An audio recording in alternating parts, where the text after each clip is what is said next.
seterusnya kita ke Bumi Kenyalang. Antara fokus hari ini, usaha kerajaan negeri berkaitan penambahan penerbangan antara Semenanjung dan Sarawak dijangka dapat menyelesaikan isu tambang mahal. Perinciannya kita bersama Buma Wen. Silakan Buma. Ya Zahir. Untuk itu, Sarawak membuka ruang kepada syarikat penerbangan untuk menyediakan perkhidmatan penerbangan tambahan tanpa had ke negeri ini. Timbalan Premier Merangkap Pengerusi Jawatankuasa Pengurusan Bencana Negeri JPBN Sarawak, Dato' Amar Douglas Sugambas berkata, syarikat penerbangan yang terlibat perlu memohon kepada Jawatankuasa untuk proses kelulusan.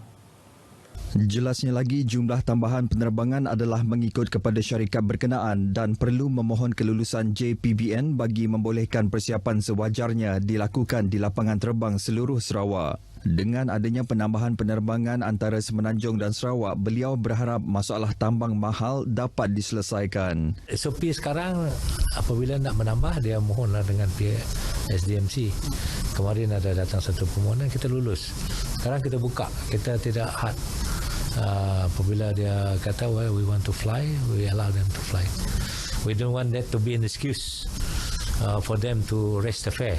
Bercakap kepada RTM, beliau turut memaklumkan operasi penerimaan pelawat luar di lapangan terbang sejak 1 April lepas berjalan lancar tanpa sebarang aduan.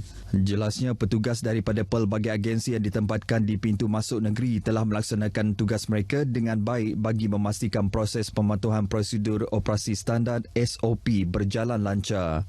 Mengulas mengenai kemasukan pelawat dari Indonesia, Dato' Amar Douglas berkata, setakat ini kebanyakan kemasukan adalah melibatkan pelancong perubatan dan berharap pembukaan sempadan untuk aktiviti perdagangan dapat dijalankan pada penghujung bulan ini.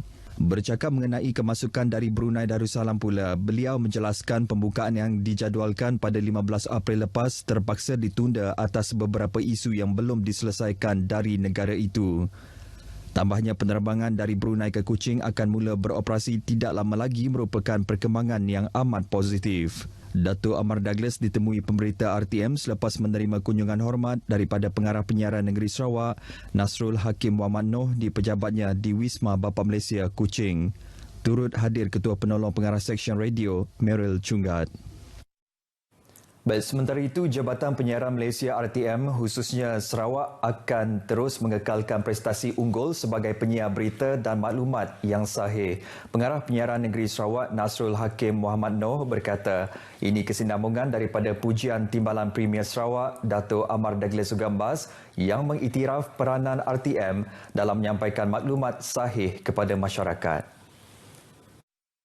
Hasil daripada pertemuan itu, beliau menyatakan bahawa maklumat-maklumat yang disampaikan oleh RTM itu agak baguslah kerana penyampaian yang sahih dan tidak memutarbelit segala maklumat. So, kita harus kekalkan perkara ini. Tambahnya lagi, RTM juga perlu mengekalkan peranan sebagai penghubung antara kerajaan dan pihak akar umbi menerusi penyampaian maklumat dan dasar kerajaan persekutuan serta negeri lain dengan sahih. Ke arah itu, Pengarah Penyiaran Sarawak berkenaan mahu RTM khususnya Seksyen Berita Ehwal Semasa untuk terus mempertingkatkan prestasi sebagai penyampai maklumat sahih selari dengan slogannya yang sahih di Berita RTM. Beliau ditemui selepas mengadakan kunjungan hormat terhadap Dato' Amar Douglas Sugah di Wisma Bapa Malaysia di Kuching. Pertemuan itu turut membincangkan peranan RTM untuk memperkukuh aspek kebersamaan antara keluarga Malaysia yang mempunyai pelbagai kaum dan agama supaya perpaduan yang telah lama terjalin tidak diganggu-gugat. Bahagian Serikei kini giat membangun di bawah kepimpinan Kerajaan Gabungan Parti Sarawak GPS. Ahli Dewan Undangan Negeri Adun Repok, Datuk Seri Huang Tiongsi berkata, di bawah pucuk pimpinan Premier Sarawak, Datuk Patinggi Tan Sri Abang Johari Tonopeng telah pun membuktikan keprihatinannya terhadap projek pembangunan berimpak tinggi yang memberi manfaat kepada masyarakat khususnya di Serikei.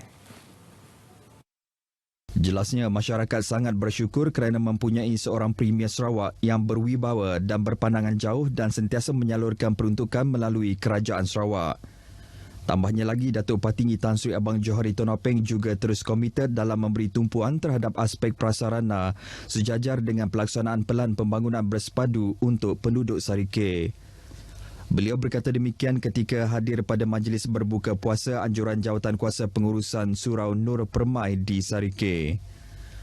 Datuk Huang turut berkata Surau Nur Permaisari K telah mendapat peruntukan projek transformasi luar bandar RTP bernilai keseluruhan sebanyak 1.1 juta ringgit daripada Kerajaan Sarawak, iaitu sebanyak RM700,000 pada 2019, RM300,000 pada 2021 dan RM100,000 pada tahun ini. Sarawak Skills atau Pusat Pembangunan Kemahiran Sarawak akan terus meningkatkan hubungan dengan kerajaan dan syarikat-syarikat berkaitan kerajaan GLC dalam berperanan sebagai penyedia pendidikan dan latihan yang dipercayai dan berkredibiliti. Pengarah Eksekutif Kumpulan Sarawak Skills, Halman Sabri dalam satu kenyataan media memberitahu inisiatif ini penting bagi pembangunan kemahiran di Sarawak yang menjadikan pusat latihan itu sebagai penyelidikan untuk membentuk trend industri dan menyumbang kepada transformasi sektor ekonomi negeri. Halman Sabri turut berkata selaras dengan strategi pembangunan pasca COVID-19 Sarawak 2030 menerusi ekonomi digital dan revolusi industri 4.0 yang semakin mendapat sambutan di Sarawak terutama dalam bidang pendigitalan dan automasi yang akan diberi penekanan bagi meningkatkan kecekapan dan produktiviti.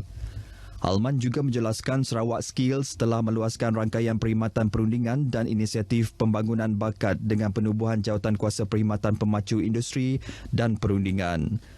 Tambahnya lagi menerusi jawatankuasa ini, ia adalah sebahagian daripada inisiatif berterusan Sarawak Skills untuk mengubah kemahiran menjadi hub pembangunan bakat berteraskan industri yang penting dalam transformasi berterusan melalui perkhidmatan perundingan dan latihan selaras dengan keperluan industri di Sarawak.